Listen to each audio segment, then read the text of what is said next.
Today we're finally pulling the engine on the C5. Hopefully this will be a little tutorial video on anyone trying to pull a motor from the top of one of these cars.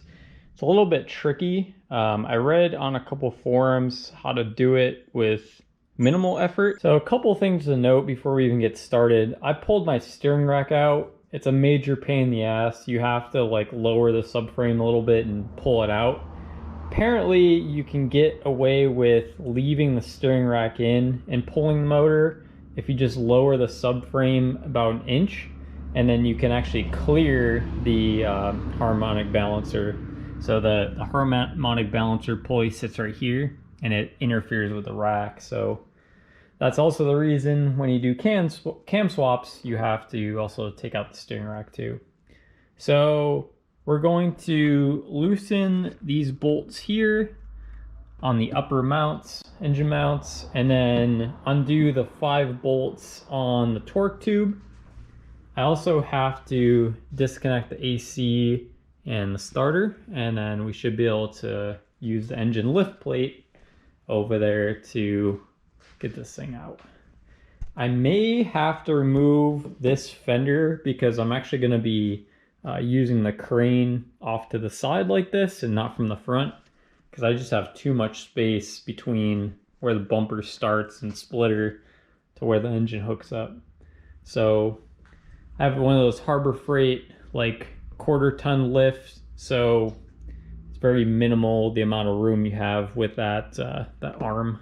The last night I didn't really do too much filming, but I had to end up taking this fender off because, again, I have this really short Harbor Freight jack. It only has like a probably 32-inch between where this starts to hit and the end of the arm. So the shortest path for me was to take the side fender off and to go right about here to lift the engine up. One obstacle I ran into, the motor started sliding forward and I was hitting the batwing oil pan on the subframe. So I think today what I'm going to end up doing is just lowering the 4 corners on the subframe just enough so I can squeeze the oil pan by and lift it up out of there. Okay, so we're almost out. I'm having a buddy actually come over to help me in this last part. But essentially, I have a load lever on this, so I can I first angled the front of it up so I can get the bat wing over the subframe, lowered the subframe down, you can see it right here, a little bit, as far as it would go on the bolt still. And then you can see how short my arm is here.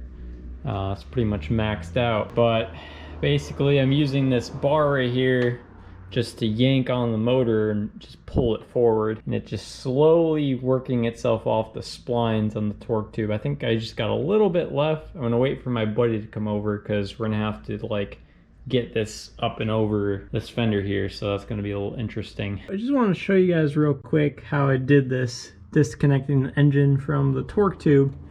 You got your flex plate here. I undid probably 5 or 6 bolts from each side, just bent that down. It's just a floppy piece of aluminum there, or steel. And then there are 5 bolts here on connecting the torque tube to the bell housing. So you don't have to actually undo the bolts on the bell housing.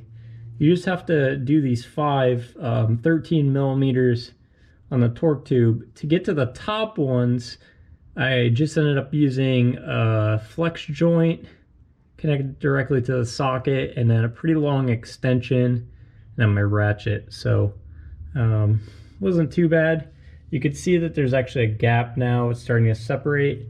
Put a jack stand on the torque tube there, and then should just have to undo the motor mounts right up there, and we should be able to pull the engine out.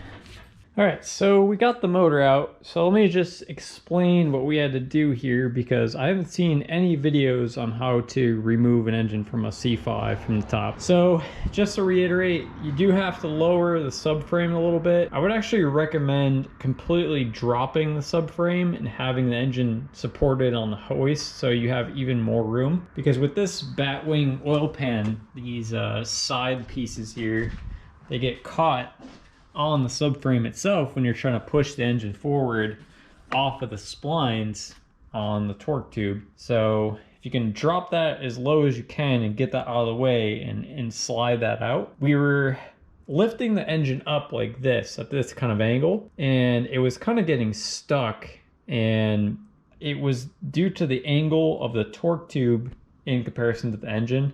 It was kind of torqued a little bit. So all I ended up doing was putting a jack underneath the end of the torque tube, lifting that up a tiny bit, and then we were able to pull the motor out.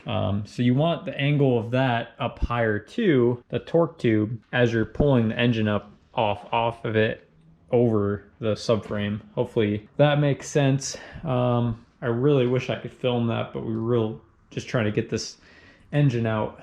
So last time I was talking about, you know, this cracked cylinder and why we had to get rid of this motor, this crank being shot and all the bearings in my 6.0, but taking one of the rod bearings off of this motor, the crank actually looks like in really good shape. The bearing looks brand new, and actually the piston was fine too in this cylinder. It's just the actual cylinder was cracked for whatever reason. So probably just end up using the crank from my LS6 in my 6.0, and then having the rotating assembly balanced, because in the iron blocks they're internally balanced motors, and then the aluminum blocks they're externally balanced motors. So I'm gonna have to get the rotating assembly all balanced with the unbalanced crank in this car. So I'm gonna take that to the machine shop, all of this stuff and my 6.0 block, and hopefully I can put everything back together, and then we can get the 6.0 in the car and be good to go.